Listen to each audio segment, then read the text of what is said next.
राजस्थान के सिरोही जिले में मौजूद माउंट आबू में बड़ा सड़क हादसा सामने आया, जहां पर यात्रियों से भरी एक बस बेकाबू होकर पलट गई, जिसके बाद मौके पर लोग खौफजदा हो गए। ये बस माउंट आबू पर्यटन स्थल से नीचे उतर रही थी, लेकिन इस दौरान ये सुरक्षा के लिए बनाई गई दीवार से टकराई और फिर बेकाबू होकर सड़क पर पलट गई। बस के पलटते ही मौके पर अफरा तफरी के हालात बन गए। इस बस में हादसे के दौरान करीब 50 यात्री सवार थे, जिनमें से 12 से ज्यादा यात्री घायल हुए हैं। घायलों को इलाज के लिए अस्पताल में भर्ती कराया गया। हादसा 7 घूम इलाके के पास हुआ। तस्वीर में आप देख सकते हैं कैसे पूरी की पूरी बस सड़क पर पलटी दिख रही है। बस में सवार यात्री गुजरात के अहमदाबाद के रहने वाले हैं, जो माउंट आबू घूमने के लिए आए थे।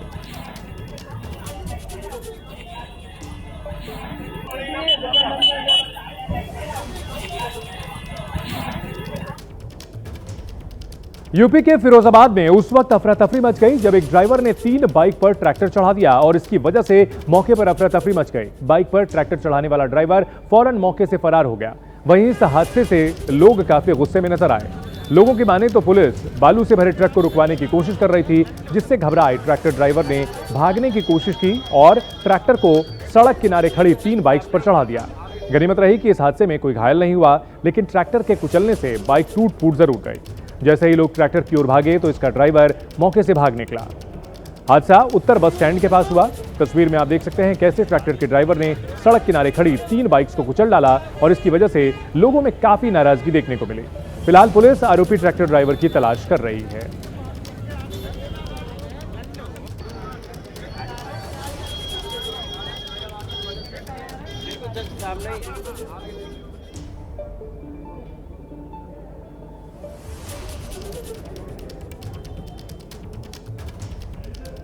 छत्तीसगढ़ के जांजगीर चांपा जिले में लूट की ऐसी वारदात सामने आई है जिससे लोगों के होश फाख्ता हो गए। यहां अलकतरा इलाके में मौजूद अकलतरा इलाके में मौजूद पंजाब नेशनल बैंक के एटीएम बूथ में पैसा डालने वाली महिला के साथ लूट की बड़ी वारदात सामने आई, जहां एक नकाबपोश लुटेरे ने महिला की आंखों में मिर्ची वाला स्प्रे डालकर 55,000 रुपए लूट लिए और मौके से फरार हो गया।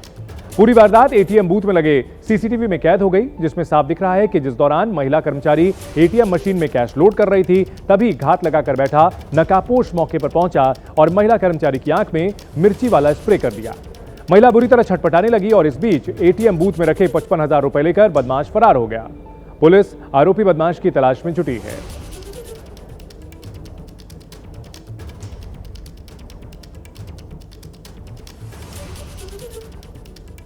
उत्तर प्रदेश पुलिस ने एक साथ कई बड़े ऑपरेशंस को अंजाम दिया। पिछले 24 घंटों में पूरे यूपी में कई बदमाशों का एनकाउंटर किया गया। यह कार्रवाई ऑपरेशन लंगड़ा के तहत की गई। बलिया, सहारनपुर और बुलंदशहर में एनकाउंटर हुए हैं। 3 तस्वीरें आपको दिखाएंगे अलग अलग एनकाउंटर की। बलिया एनकाउंटर की यह तस्वीर है। आयुष यादव हत्याकांड में अपराधियों के खिलाफ कार्रवाई की गई है। बलिया के चर्चित आयुष यादव हत्याकांड में 5 आरोपी गिरफ्तार किए गए हैं। इसके साथ साथ सहारनपुर में यूपी एसटीएफ ने बड़ी कार्रवाई की। 1 लाख का इनामी सिराज अहमद मुठभेड़ में ढेर किया गया। यह एनकाउंटर गंगोह इलाके में हुआ। सिराज सुल्तानपुर में एक चर्चित हत्या को अंजाम देकर फरार था। बुलंदशहर में भी बदमाश और पुलिस के बीच मुठभेड़ हुई है, जिसमें इनामी बदमाश जुबैर मारा गया। उसके बाद से पुलिस ने 1 पिस्टल, 30 कारतूस और 1 मोटरसाइकिल बरामद किया है। तो अपराधियों के खिलाफ ऑपरेशन लंगड़ा लगातार जारी है। अलग अलग जिलों में अपराधियों के खिलाफ एक्शन लिया गया है। कहीं बदमाश ढेर हुए हैं, कहीं उन्हें पैर में गोली मार करके अरेस्ट किया गया है।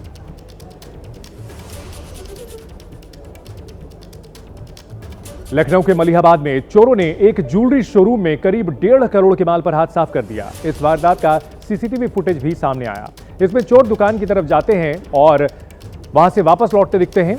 घटनास्थल से पुलिस चौकी की दूरी मात्र 50 मीटर है, लेकिन पुलिस को इस कांड की भनक तक नहीं लगी। रात करीब 1 बजे से 2 बजे के बीच चोरों ने शोरूम का शटर तोड़कर करोड़ों की ज्वेलरी चुरा ली। सुबह जानकारी होने पर शोरूम मालिक ने पुलिस को सूचना दी। इस वारदात को मलिहाबाद की अब तक की सबसे बड़ी चोरी माना जा रहा है। सुरक्षा व्यवस्था पर गंभीर सवाल उठ रहे हैं। पुलिस ने वारदात का जल्द खुलासा होने का आश्वासन दिया है।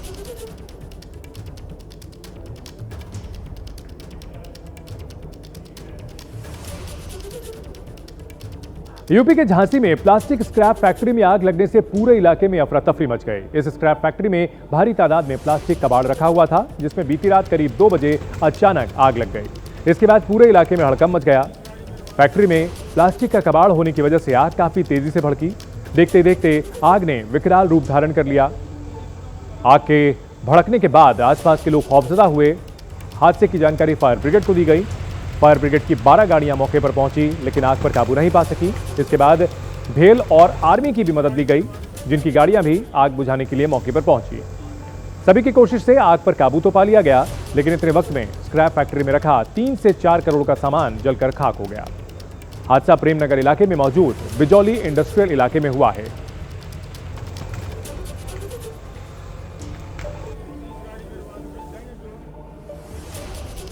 दिल्ली के जैतपुर इलाके में उस वक्त अफरा तफरी मच गई जब एक घर में सिलेंडर धमाके के बाद आग के शोले भड़कते दिखे। गैस सिलेंडर में हुए धमाके के बाद घर में आग तेजी से फैली और इसकी वजह से मौके पर अफरा तफरी मच गई। तस्वीर में आप देख सकते हैं कि कैसे मकान की पहली मंजिल से आग की लपटें निकल रही हैं। यह आग सब कुछ जला देने पर आमादा है। इस आग को देखने के बाद आसपास के लोग खौफजदा हो गए। इन्होंने हादसे की जानकारी फौरन ही फायर ब्रिगेड को दी। फायर ब्रिगेड की 3 गाड़ियां मौके पर पहुंची और फायर ब्रिगेड कर्मचारियों ने कड़ी मशक्कत के बाद आग पर काबू पाया। गनीमत रही, इस हादसे में कोई हताहत नहीं हुआ।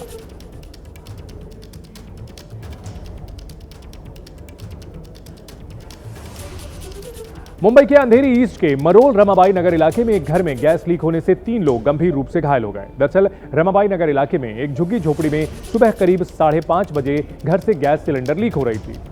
घर के सदस्य जब सोकर उठे तो किसी ने घर की लाइट जलाई, लेकिन गैस लीक होने की वजह से लाइट जलते ही घर में आग लग गई। 3 लोग जलकर गंभीर रूप से घायल हो गए।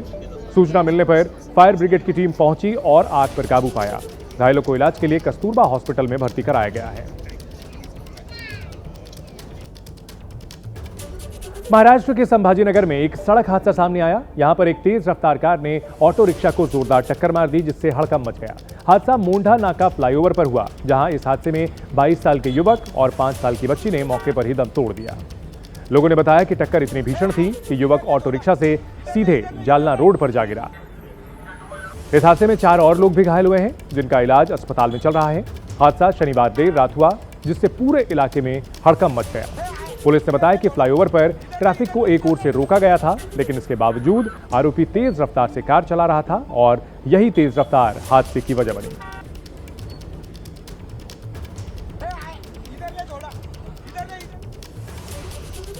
यूपी के कौशाम्बी में बच्चों से मजदूरी कराना प्रिंसिपल और असिस्टेंट टीचर पर भारी पड़ गया, जहां पर बच्चों की मजदूरी करने वाला वीडियो सोशल मीडिया पर वायरल हुआ। इसे लेकर सवाल खड़े हुए। वहीं जांच में सामने आया कि गलती प्रिंसिपल और सहायक शिक्षक की थी। इसके बाद इन दोनों के खिलाफ विभागीय एक्शन लिया गया। वीडियो में आप देख सकते हैं कि प्राइमरी स्कूल के छोटे छोटे बच्चे हाथों में तसला लेकर मजदूरी करते दिख रहे हैं। गांव में ही किसी व्यक्ति ने यह वीडियो बनाया और सोशल मीडिया पर डाल दिया। इसके बाद एक्शन हुआ और बेसिक शिक्षा अधिकारी ने प्रिंसिपल नीलम ओझा और सहायक शिक्षक हीरालाल को सस्पेंड कर दिया। यह पूरा मामला मंझनपुर विकासखंड के पवैया प्राइमरी स्कूल का है।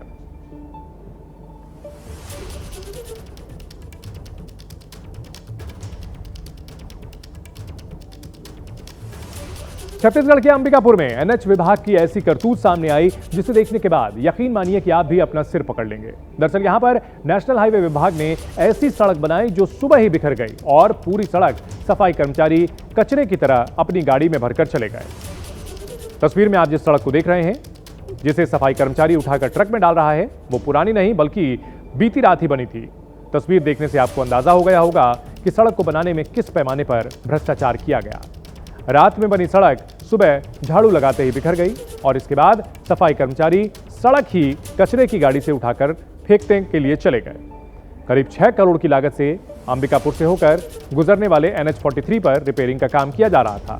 एबीपी न्यूज के सवाल हैं, रात में बनी सड़क सुबह आखिर कैसे उखड़ गई? ये अजूबा आखिर कैसे हुआ?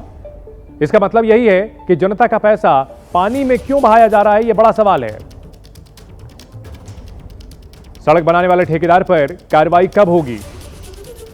जिस तरह से करोड़ों की सड़क एक रात भी नहीं चली, नेशनल हाईवे के अधिकारियों की आंखें बंद क्यों हैं?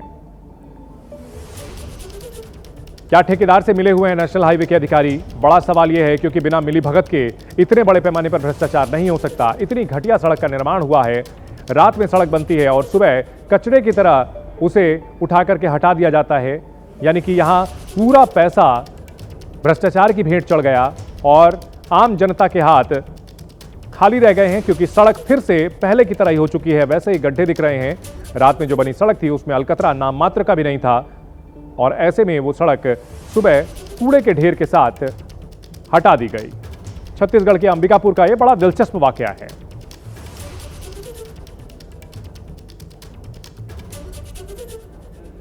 पहाड़ों पर हो रही बर्फबारी से कैसे पूरी फिजा ही बदलती दिख रही है, अब आपको उसकी तस्वीर भी दिखाते हैं। कश्मीर से लेकर लद्दाख तक बीती रात से जारी बर्फबारी की वजह से पूरा नजारा बदल गया है। हम आपको एक साथ अलग अलग तस्वीरें दिखाते हैं। 6 तस्वीरें देखिए जहां बर्फबारी की वजह से अलग अलग इलाके सफेद चादर से लिपटे नजर आ रहे हैं। पहली तस्वीर जम्मू कश्मीर के सोनमर्ग की है, जहां पर 2 इंच तक गिरी बर्फ से नजारे बेहद खूबसूरत हो गए। पहाड़ से लेकर पेड़ और घरों पर बर्फ की मोटी परत साफ दिख रही है और पर्यटक इससे खासे खुश दिख रहे हैं। दूसरी तस्वीर जम्मू कश्मीर के गुलमर्ग की है, यहां भी जोरदार बर्फबारी हुई है। चारों ओर बर्फ की चादर घिरी हुई नजर आ रही है, सब कुछ बर्फ में लिपटा हुआ दिख रहा है। जम्मू कश्मीर के करगिल, शोपिया, इसके अलावा लेह लद्दाख और द्रास की ये तस्वीरें भी कमोबेश एक जैसी हैं। बर्फबारी से मौसम काफी यहां पर खुशनुमा पर्यटकों के लिए हुआ है, लेकिन चारों ओर बर्फ की चादर बिछी हुई और इस वजह से तापमान काफी कम हो चुका है।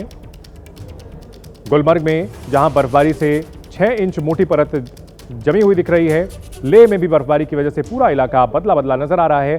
पेड़ हो, घर हो, गाड़ियां हो, सबके ऊपर बर्फ की मोटी चादर अभी पड़ी हुई है। फिलहाल कई हाईवेज को जम्मू कश्मीर में बंद किया गया है। लेह से श्रीनगर को जोड़ने वाला हाईवे भी फिलहाल बंद है।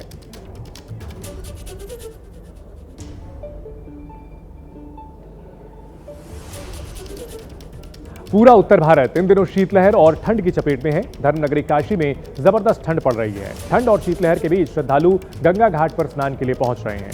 वाराणसी में आज न्यूनतम तापमान 9 डिग्री सेंटीग्रेड और अधिकतम तापमान 16 डिग्री रहने का अनुमान है। आमजन के साथ साथ भगवान को भी ठंड से बचाने के लिए उपाय किए गए हैं। वाराणसी में यह तस्वीर अलग अलग मंदिरों में देखी जा रही है। श्री बड़ा गणेश मंदिर में भगवान को कंबल और उनकी सवारी के रूप में मूषक को ऊनी वस्त्र पहनाया गया। हालांकि यह परंपरा बैकुंठ चतुर्दशी से ही शुरू होकर वसंत पंचमी तक निर्धारित है। अलग अलग मंदिरों में अपनी अलग मान्यताएं हैं, लेकिन यहां पर सबसे पहले भगवान को ऊनी वस्त्र पहनाया जाता है। काशी में एक अलग तस्वीर देखने को मिल रही है, जहां पर भगवान को भी ठंड से बचाने के उपाय जो है वो श्रद्धालुओं द्वारा देखे जा रहे हैं। ये प्राचीन धर्मस्थल श्री बड़ा गणेश मंदिर की हम आपको तस्वीर दिखाएंगे कि देखिए भगवान गणेश को यहाँ पर जो कंबल है वो उड़ाया गया है। सीधे तौर पर भगवान के दैनिक दिनचर्या से भी लोगों की भावनाएं जुड़ी हुई होती है और काशी धर्मनगरी में स्वाभाविक है कि लोगों के मन में एक अपार आस्था रहती है। पुजारी जी भी हमारे साथ यहाँ पर है। महाराज जी, ये भगवान गणेश को शॉल उड़ाया गया है, क्या कहेंगे? ये तो हर साल इस एक तरह से परंपरा का निर्वहन किया जाता है, इस बार भी ये परंपरा इस ठंडी के कारण ही नहीं है। यह भगवान को जो है बैकुंठ चतुर्दशी से जो है उनको ऊनी वस्त्र धारण कराया जाता है और यह बसंत पंचमी तक रहता है। हमारे यहाँ हर बैकुंठ चतुर्दशी से जो है भगवान को रजाई या कंबल का जो है शुरुआत हो जाती है। अभी थोड़ी देर पहले मैंने यहाँ अमोनिया यूरिया फर्टिलाइजर प्लांट का भूमि पूजन किया है। डिब्रूगढ़ आने से पहले गुवाहाटी में एयरपोर्ट के एक टर्मिनल का उद्घाटन भी हुआ है। आज हर कोई कह रहा है असम विकास की एक नई रफ्तार पकड़ चुका है। मैं आपको बताना चाहता हूं, अभी आप जो देख रहे हैं, जो अनुभव कर रहे हैं, ये तो एक शुरुआत है। हमें तो असम को बहुत आगे लेकर के जाना है। आप सबको साथ लेकर के आगे बढ़ना है।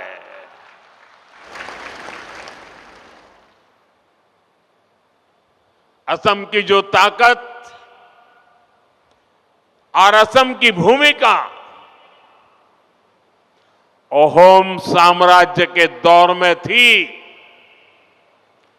विकसित भारत में असम वैसी ही ताकतवर भूमि बनाएंगे। नए उद्योगों की शुरुआत, आधुनिक इंफ्रास्ट्रक्चर का निर्माण, सेमीकंडक्टर्स, उसकी मैन्युफैक्चरिंग, कृषि के क्षेत्र में नए अवसर, टी गार्डन्स और उनके वर्कर्स की उन्नति, पर्यटन में बढ़ती संभावनाएं, असम हर क्षेत्र में आगे बढ़ रहा है।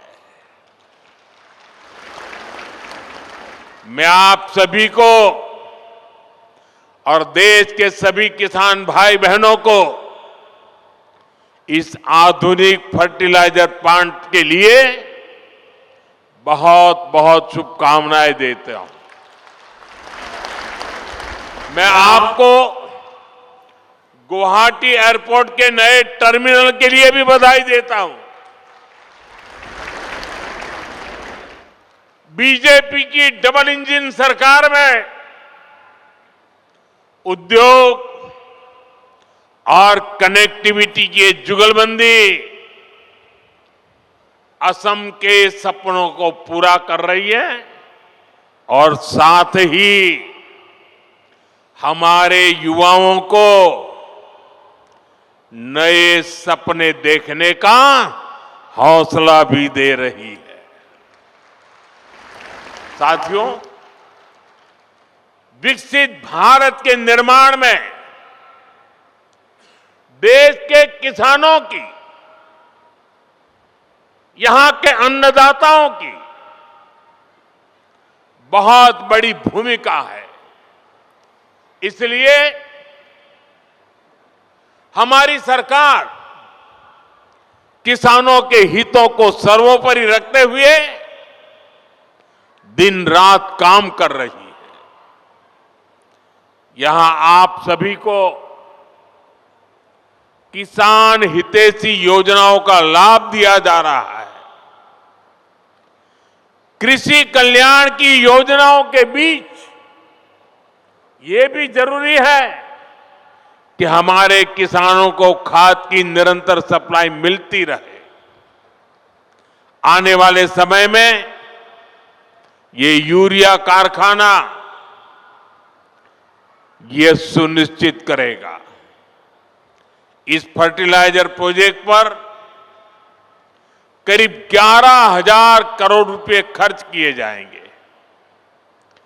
यहां हर साल 12 लाख मैट्रिक टन से ज्यादा खाद बनेगी।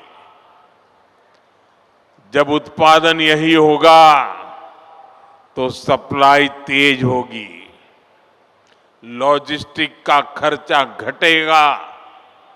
साथियों, नाम रूप की ये यूनिट रोजगार, स्वरोजगार के हजारों नए अवसर भी बनाएगी। प्लांट के शुरू होते ही अनेकों लोगों को यहीं पर स्थायी नौकरी भी मिलेगी। इसके अलावा जो काम प्लांट के साथ जुड़ा होता है, मरम्मत हो, सप्लाई हो, कंस्ट्रक्शन का बहुत बड़ी मात्रा में काम होगा, यानी अनेक काम होते हैं। इन सब में भी यहां के स्थानीय लोगों को और खास करके मेरे नौजवानों को रोजगार मिलेगा। लेकिन भाइयों बहनों, आप सोचिए, किसानों के कल्याण के लिए काम बीजेपी सरकार आने के बाद ही क्यों हो रहा है? हमारा नामरूप तो दशकों से खाद्य उत्पादन का केंद्र था। एक समय था जब यहां बनी खाद से नॉर्थ ईस्ट के खेतों को ताकत मिलती थी। किसानों की फसलों को सहारा मिलता था। जब देश के कई हिस्सों में खाद की आपूर्ति चुनौती बनी, तब भी नामरूप किसानों के लिए उम्मीद बना रहा। लेकिन पुराने कारखानों की टेक्नोलॉजी के समय के साथ पुरानी होती गई और कांग्रेस की सरकारों ने कोई ध्यान नहीं दिया। नतीजा ये हुआ कि नामरूप प्लांट की कई यूनिट्स इसी वजह से बंद होती गई। पूरे नॉर्थ ईस्ट के किसान परेशान होते रहे, देश के किसानों को भी तकलीफ हुई, उनकी आमदनी पर चोट पड़ती रही, खेती में तकलीफें बढ़ती गई।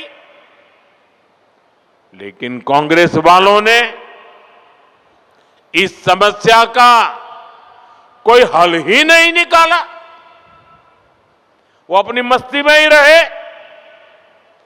आज हमारी डबल इंजन सरकार कांग्रेस द्वारा पैदा की गई उन समस्याओं का समाधान भी कर रही है। साथियों, असम की तरह ही देश के दूसरे राज्यों में भी खाद की कितनी ही फैक्ट्रियां बंद हो गई थी। आप याद करिए, तब किसानों के क्या हालत थे। यूरिया के लिए किसानों को लाइनों में लगना पड़ता था, यूरिया की दुकानों पर पुलिस लगानी पड़ती थी, पुलिस किसानों पर लाठी बरसाती थी। भाइयों बहनों, कांग्रेस ने जिन हालातों को बिगाड़ा था, हमारी सरकार उन्हें सुधारने के लिए एड़ी चोटी की ताकत लगा रही है। और इन्होंने इतना बुरा किया कि 11 साल से मेहनत करने के बाद भी अभी मुझे और बहुत कुछ करना बाकी है। कांग्रेस के दौर में फर्टिलाइजर फैक्ट्रियां बंद होती थी, जबकि हमारी सरकार ने गोरखपुर, सिंदरी, बरौनी, रामागुंडम जैसे अनेक प्लांट शुरू किए हैं। इस क्षेत्र में प्राइवेट सेक्टर को भी बढ़ावा दिया जा रहा है।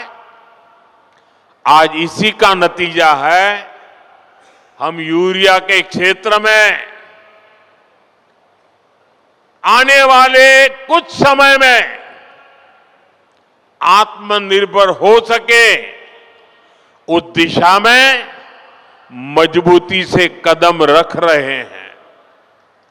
साथियों, 2014 में देश में सिर्फ 225 लाख मैट्रिक टन यूरिया का ही उत्पादन होता था। आपको आंकड़ा याद रहेगा? आंकड़ा याद रहेगा? आपने मुझे काम दिया 10-11 साल पहले, तब उत्पादन होता था 225 लाख मैट्रिक टन। ये आंकड़ा याद रखिए। पिछले 10-11 साल की मेहनत में हमने उत्पादन बढ़ा करके करीब 306 लाख मैट्रिक टन तक पहुंच चुका है। लेकिन हमें यहां रुकना नहीं है, क्योंकि अभी भी बहुत करने की जरूरत है। जो काम उनको उस समय करना था, नहीं किया, और इसलिए मुझे थोड़ा एक्स्ट्रा मेहनत करनी पड़ रही है। और अभी हमें हर साल करीब 380 लाख मैट्रिक टन यूरिया की जरूरत पड़ती है। हम 306 पर पहुंचे हैं, 70-80 और करना है।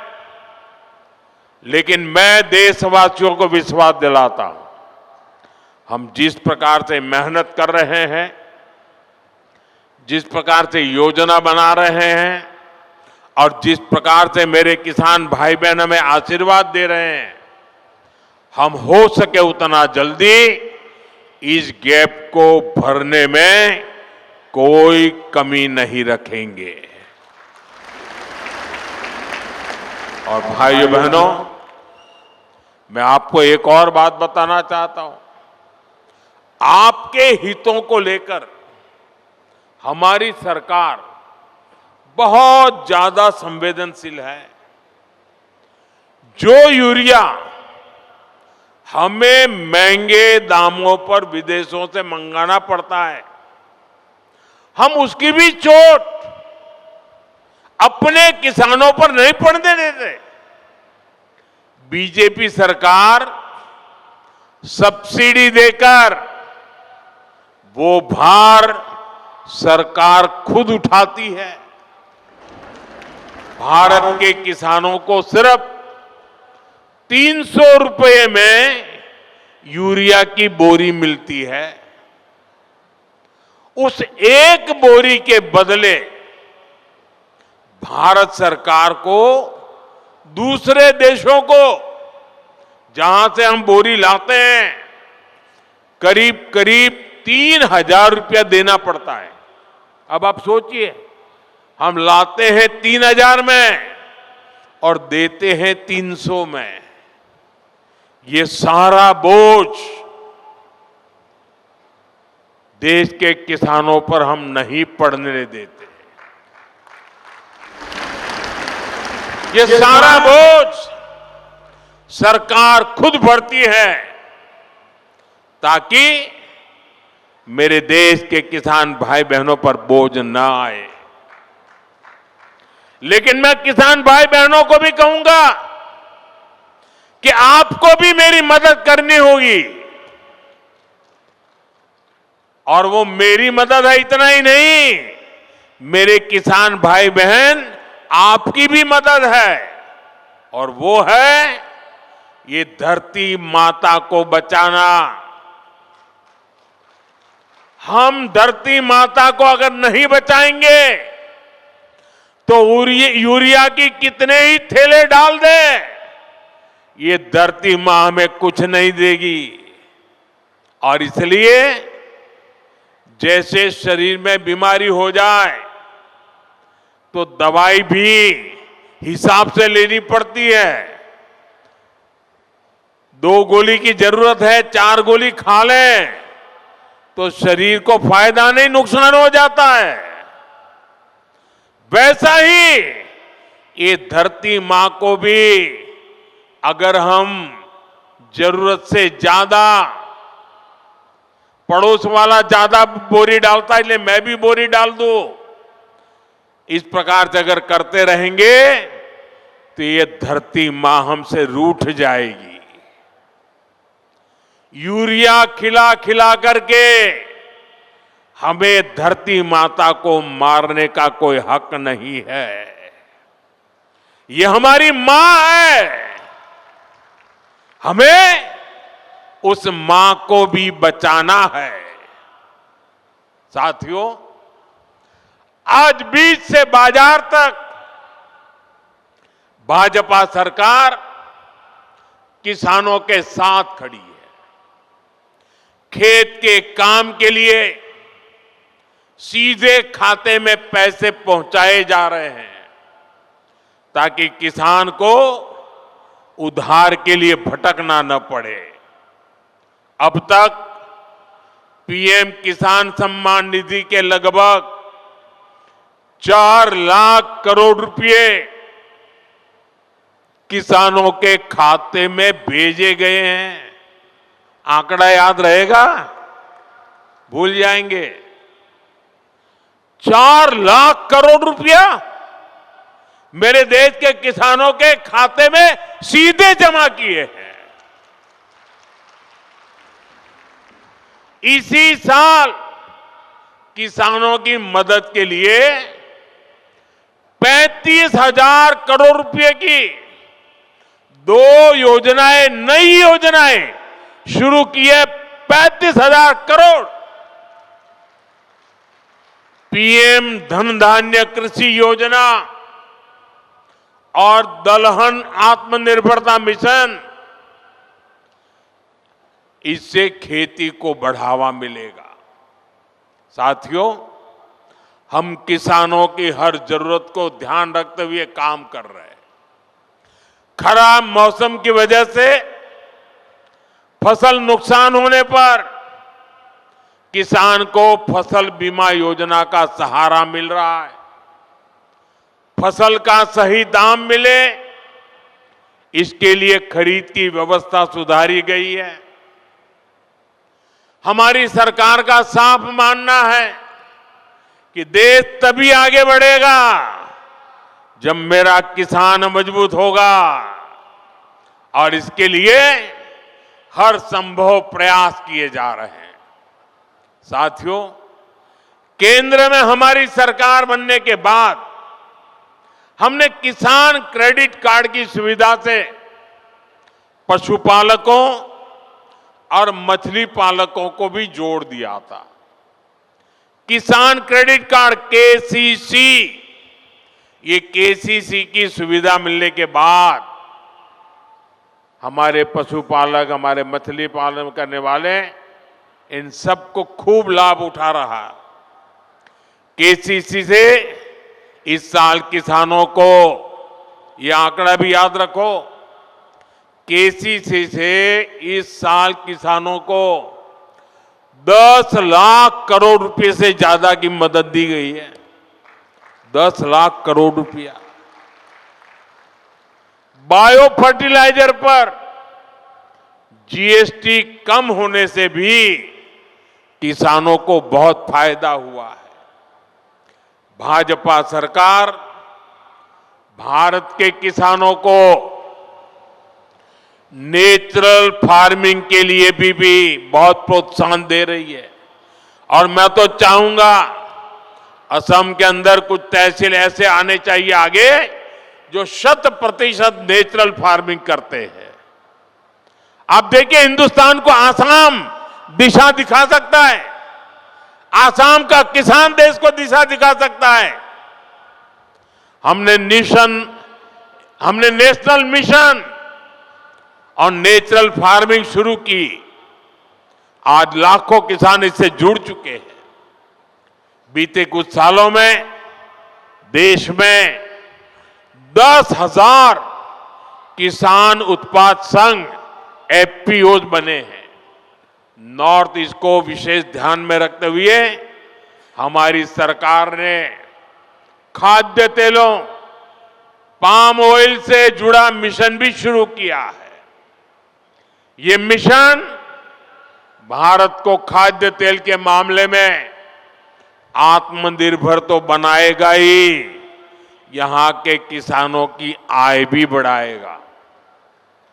साथियों, यहां इस क्षेत्र में बड़ी संख्या में हमारे टी गार्डन वर्कर्स भी हैं। ये भाजपा की ही सरकार है जिसने असम के 7.5 लाख टी गार्डन वर्कर्स के जनधन बैंक खाते खुलवाए।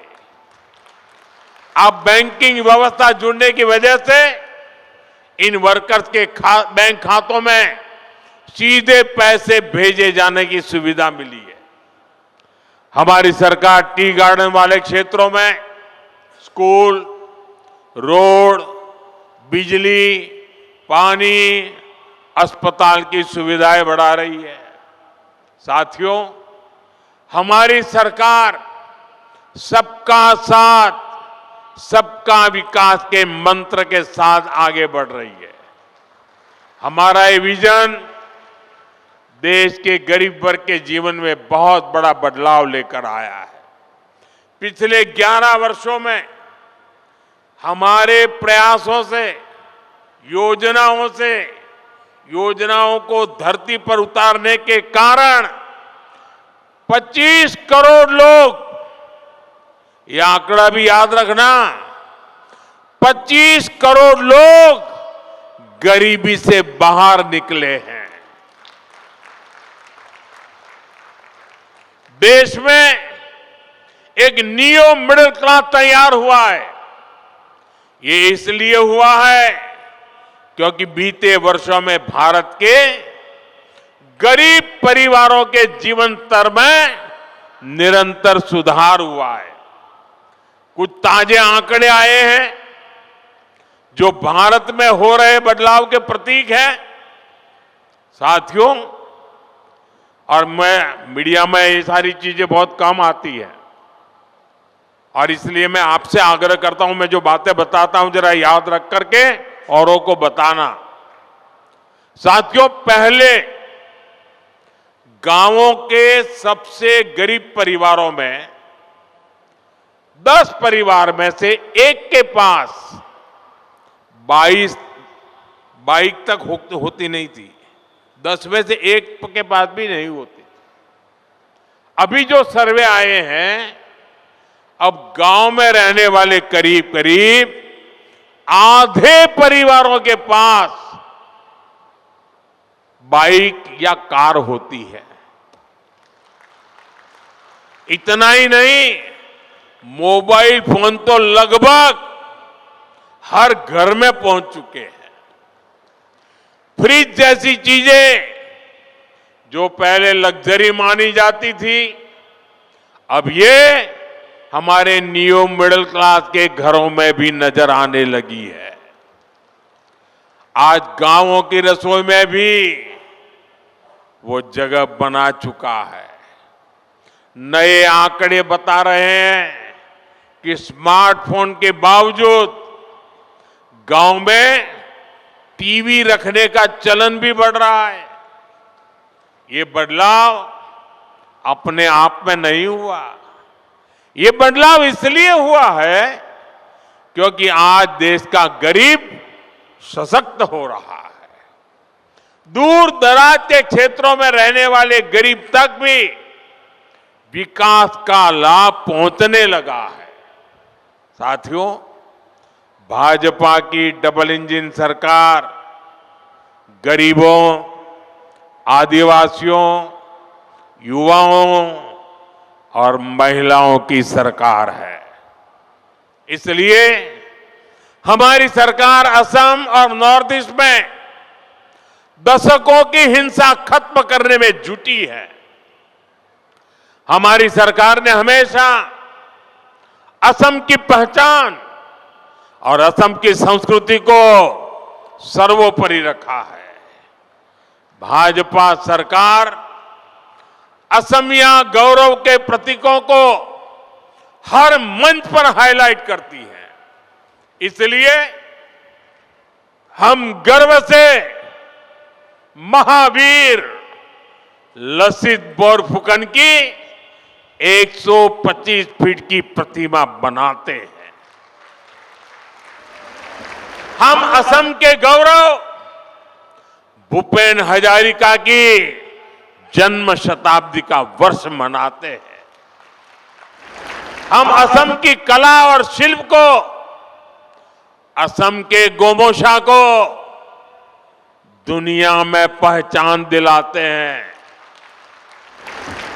अभी कुछ दिन पहले ही रशिया के राष्ट्रपति श्रीमान पुतिन यहां आए थे। जब दिल्ली में आए तो मैंने बड़े गर्व के साथ उनको असम की ब्लैक टी गिफ्ट किया था।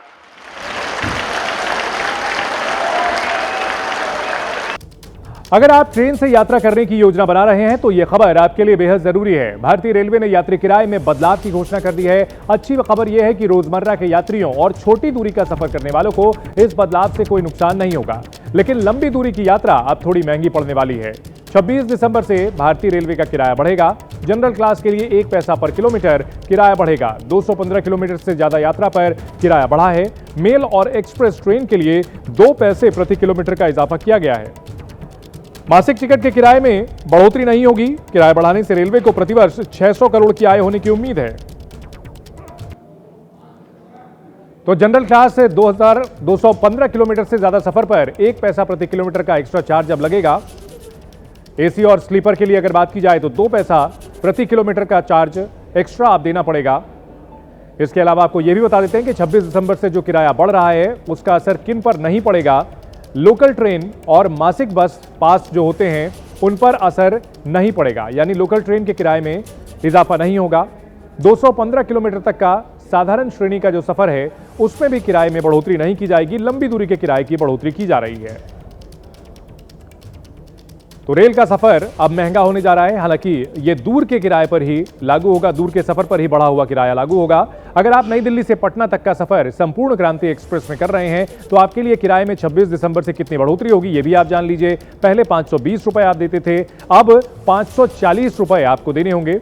अगर पटना से दिल्ली के लिए थर्ड एसी की बात करें तो पहले 1270 था और अब 1290 रुपए आपको देने होंगे, यानी कि किराए में मामूली इजाफा हो रहा है। रेलवे को इससे 600 करोड़ का अतिरिक्त कमाई होने का अनुमान लगा है और ऐसे में 26 दिसंबर से यह बढ़ा किराया लागू होगा। तो रेलवे के टिकट में किराया बढ़ाया गया है। हालांकि यह किराया काफी कम बढ़ाया गया है और ये दावा किया जा रहा है कि यह सिर्फ जो लंबी दूरी की ट्रेन हैं उसके लिए इसमें बदलाव किया जा रहा है।